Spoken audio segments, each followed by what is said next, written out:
Well, hey, happy Wednesday. Chris here with Finland Mennonite, back with another session of Midweek Musings, a time where we just pause and reflect again on one truth that we heard in our previous Sunday sermon and take time to really think about and ponder and muse, how am I really applying this in my life? And so we're just going to get right at it this week. This past Sunday, we talked about hope as we began the season of Advent. And we talked about where we find hope, and that ultimately we find our hope in God. That God is to be our source of hope. Now you might be thinking, well, that seems obvious. Like, duh, where else would we put our hope if we're Christians? But what I have for you today to think through hope in your own life is two examples to kind of help us see where are we really turning for hope, and what level of intensity are we seeking and searching for hope and clinging to the hope that we do have. So here's the first one. Think about a child going to their first sporting event. Right? Think about someone who's excited to go to their first live sporting event. So maybe it's a hockey game or a football game or a basketball game or a baseball game or anything for that matter. But those four in particular kind of help us out with some of the examples I'm going to use. So let's say they're going to their first game, right? And they're just so excited. It's their favorite team, and to be a part of the atmosphere and to be with the fans, right? When we were able to have fans and just to be caught up in the excitement of the game. All right. Maybe you've even been there before. You know what that excitement feels like. So let's say this child is going along and starts telling people that they're going to this game, and tells the first person that they're going to this game, and that well-to-do individual responds and says, "Oh, that's so great. I hope your team wins." And that kid sits there and goes, "Oh, well, you know what? I hope they win too. That would be great." And then they talk to another person. That person says, "Well, I hope the weather is perfect for you. Not too hot, not too cold, like just right."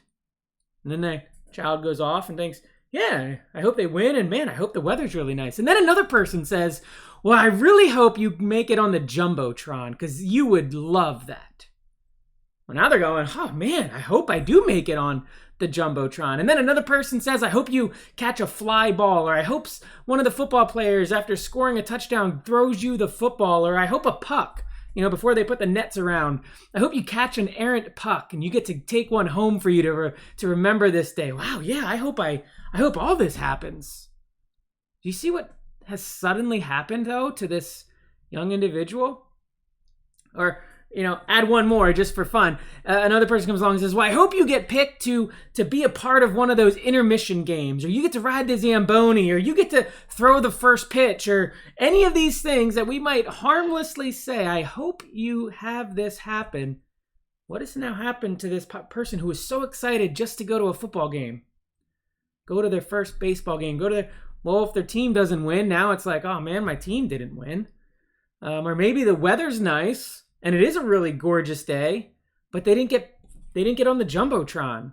They didn't get a fly ball. Like, none of those things happened. You see what suddenly and subtly happened?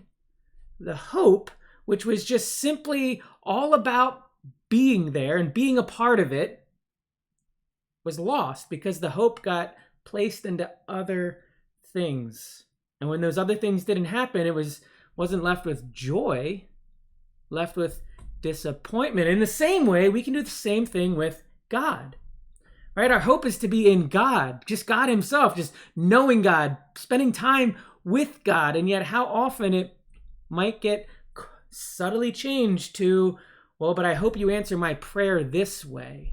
I hope when I read your scriptures, Lord, that something just jumps at me when I hear about all these amazing experiences people have about scriptures just being illuminated and being so clear to what they needed to hear in that moment." And not that those are bad things, and actually those are things that absolutely will happen.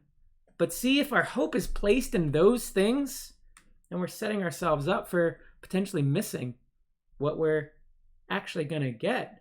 We might miss the blessing that God wanted to give in that because we were focused on this blessing. So, are you focused on God being the source of your hope, or in some benefit of God being your hope? Something for you to think about. Now, the other thing I want us to think about as we think about where we place our hope is the level of intensity we are seeking this hope. So you remember, God tells us, he says, then you will call upon me and pray to me, and I will hear you. You will seek me and find me when you seek me with all your heart. And maybe we go, well, I don't know what that looks like. And I would say, I'm not quite sure you don't know what that looks like. Who among us hasn't lost something that we spent a lot of time searching for? Maybe it's your keys, it's your cell phone, maybe it's an important toy. For me, one time, we were at World Conference. My wife and I, we took our 4 kids there, this thing called Mennonite World Conference, this awesome gathering of people, and we actually somehow got put into this position of leading a breakout session of youth, and we placed our youngest child down, and he was starting to crawl around then, and suddenly we both looked at each other and we said, "Where's Jace?"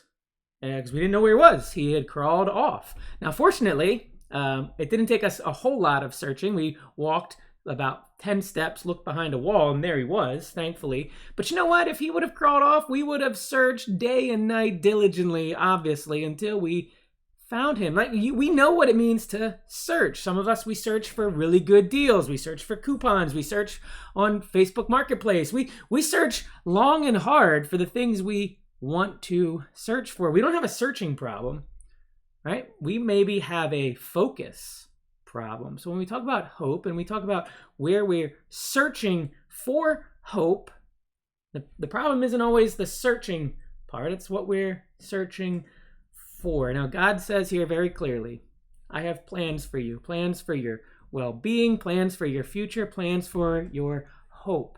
And all of these things are found in him. That's the main reminder this week as we think about where we're looking for hope. Right? Friends, it's in God and God alone. So my prayer for you and for me, matter of fact, is that we will seek God with all of our hearts. Just God, right? His presence, his word, right? Him as a being, right? We want to seek him because he is our hope. And as we do this, you will be blessed. You will abound with a joy. You will abound with a future. You will abound with a hope. God will answer your prayers in ways beyond your imagination, but let's stay focused on who it is that we are supposed to be seeking, who it is that we are to place our hope in. And it is the God who loves us so much that he came himself as Jesus Christ, right, to make the way open that we could enjoy this wonderful relationship starting now and lasting through eternity. So as you finish this week, I ask that you just think and muse over these couple things. What are you placing your hope in? And what level of intensity are you seeking for that hope? May you place it in God and may you seek it with all your heart. And as you do, may you find everything you've ever wanted and more. Be blessed.